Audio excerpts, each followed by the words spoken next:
Hey, Olive, Arlo, and Frank. Grandpa coming to you from the playing guitars in the garage and playing guitars in the bathroom studio in the garage in beautiful Jacksonville Beach. Today I want to do a song from 1970, and this is a very obscure band. I believe it was a Philadelphia area band, but this song's about Baltimore. And the song came to life for me as I was walking down a street in Baltimore going to something called the Western Union office to try to get a wire transfer is the only way to put it now, like from your great grandmother, from my mom.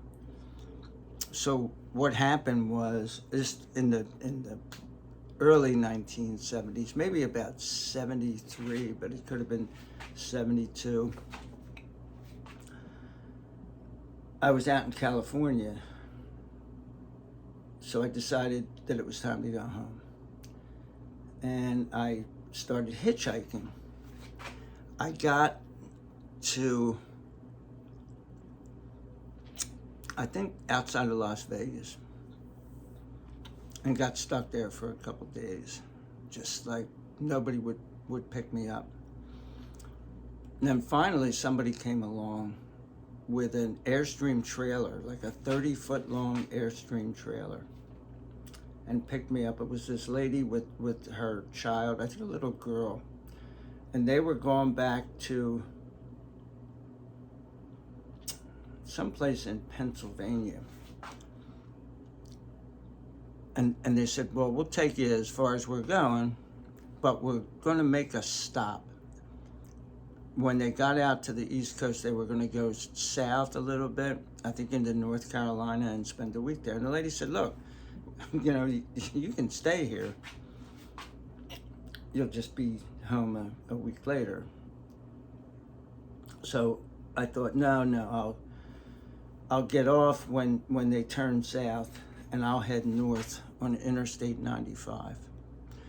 So what happened is I got to right around Richmond, Virginia, and I was hitchhiking, and you're not allowed to go up onto the interstate. You have to stay like on the on-ramp. And I was at the 95 North on-ramp, and this guy picked me up. We got going. I told him where I was going. He said, oh, you're from the north. And I said, yeah. And all of a sudden he started talking about how people from the north think the people from the south are stupid, and we're not stupid. And I said, listen, and now I had hair down to here, and I was skinny and all hippie looking, and I said, listen, man, that's not me. I really don't know anybody from the south, but I don't judge people based on where they live. And this guy just kept going, and he said, I can prove to you that we're not stupid. So I'm like, well, you don't have to do that, but do it. If you want to prove to me that you're not stupid, do it. Well, what he did is he dropped me off in the middle of a housing project in Richmond. And it's funny because when I was driving back from New York last year, when grandmother and I got off the Queen Mary 2 in Brooklyn, New York, we drove down to home, and it took us through Richmond, and I went right past where I was when all this happened. So I'm in the projects, and I went out to the on-ramp, and I started to try to hitchhike, but nobody was going to pick me up. After a few hours, starting to get a little late, and I said, oh man, this sucks. I don't know anything about Richmond. I don't know anything about this project that I'm in, but I didn't feel safe. So I said, well, I'll go up on the interstate. At least I know somebody will come along. And if they come along before the cops come along, well, then I got to ride somebody who's at least on the interstate going someplace, and I'll be out of this area. So I get up there, stick my thumb out. As soon as I do it, whoop, whoop, whoop, state trooper. pulls me over. Oh, not pulls me over, but he pulls over, puts me in the car in handcuffs, and takes me to the local state trooper building or police department someplace where they had a jail. And they put me in jail for the night. Now, this was a Sunday when this happened. So they said, well, you're lucky because tomorrow morning you'll get to go before the judge and you can be sentenced. And I'm like, sentenced? Like, all I did was go up. What am I locked up for? And they said, trespassing on public property. Like, oh, okay. And I used to have the citation someplace. I might still have it up in the attic. So, interesting things happened in that jail that night. There was a guy that was brought in, this white guy, and he said, like all kinds of horrible racist crap. And the turnkeys are the people that work inside the jail part of the police station. Turnkeys were all black. And so there was this black dude across from me. And you could only see the person right across from you.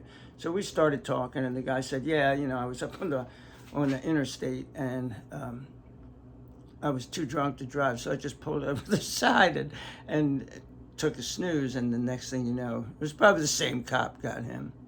He was there when I got there, but they brought this dude in later, and it was late at night, so he had been out, partying, and he was saying all this shit, and I'm like, I said to this dude, listen, when they open this up in the morning, I'm not on that guy's side. Trust me. Like, I don't want to be part of some kind of prison riot or something. This is like horrible. And he goes, look, don't worry about it, man. Don't worry about it. He said, wait till you see what that guy looks like by the morning time.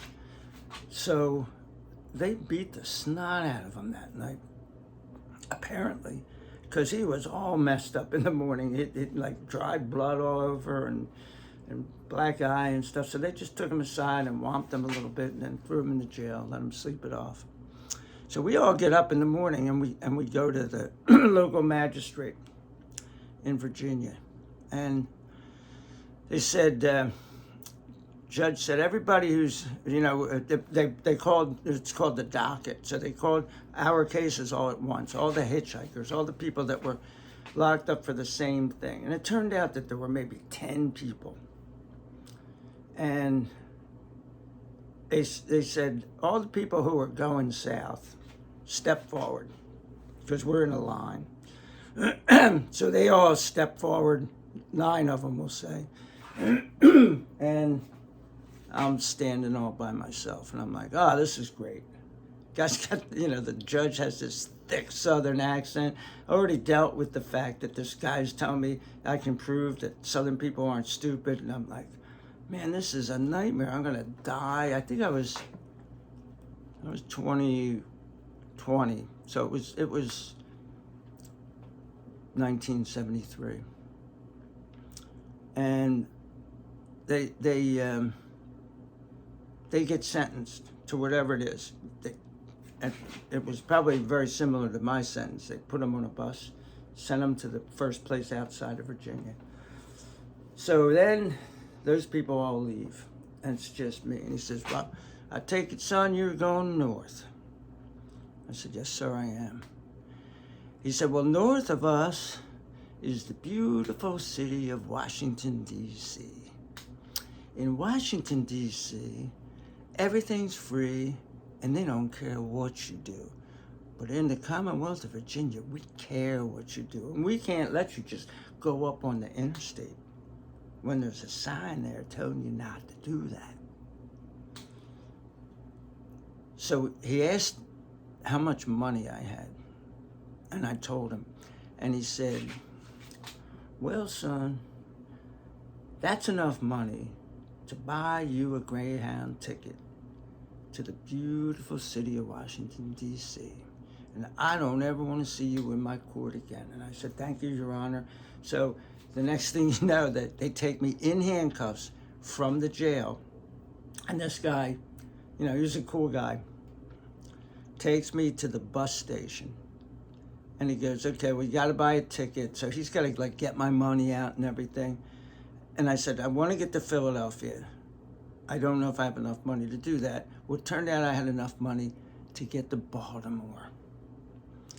And so I said, well, that's it. Well, I'll get to Baltimore. And when I got there, I was out of money. I didn't have any food. I didn't have anything.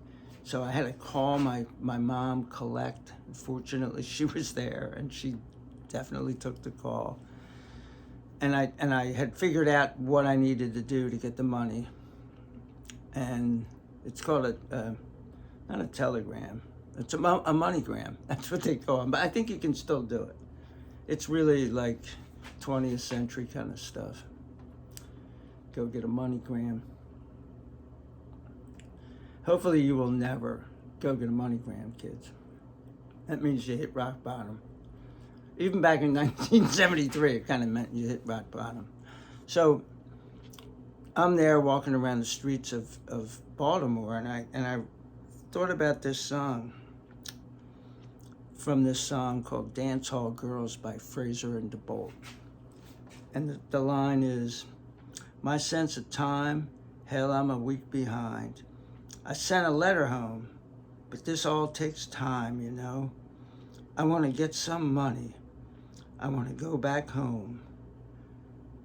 These dancehall girls know how to make a man feel alone.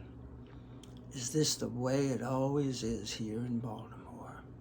So every time I think about that trip, that hitchhiking trip, I think about this song, and let me share it with you.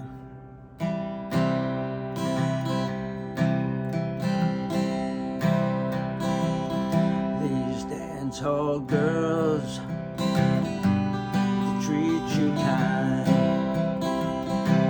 They give you their bodies, Lord, and you'll never reach their minds. They'll fill you up with lipstick lies. When they put you down, son, don't be surprised. The way it always is here in Baltimore. I've held her mountains, kissed her plains, touched her sunshine, and I drank her rains. I've been so far, then I broke too fast.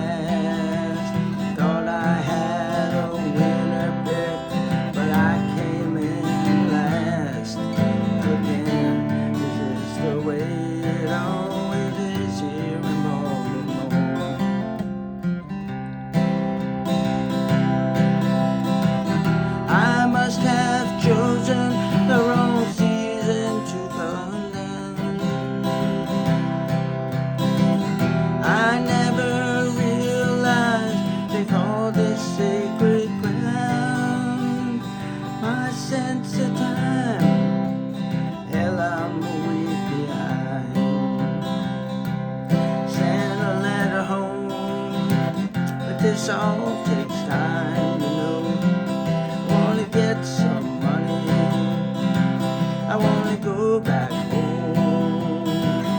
These dancehall girls know how to make a man feel alone.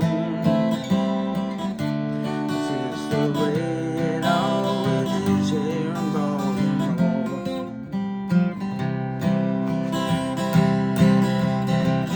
I must have chosen the wrong season to run back.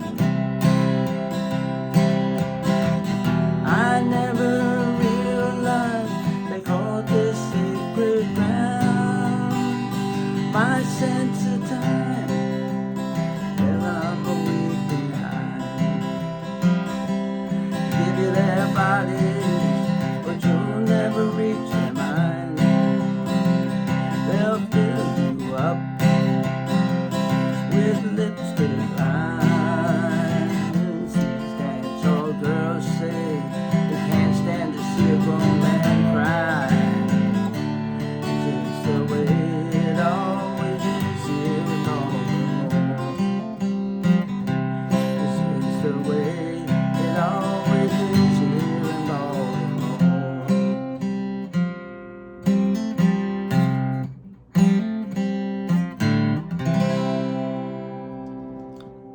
Peace out, kiddies.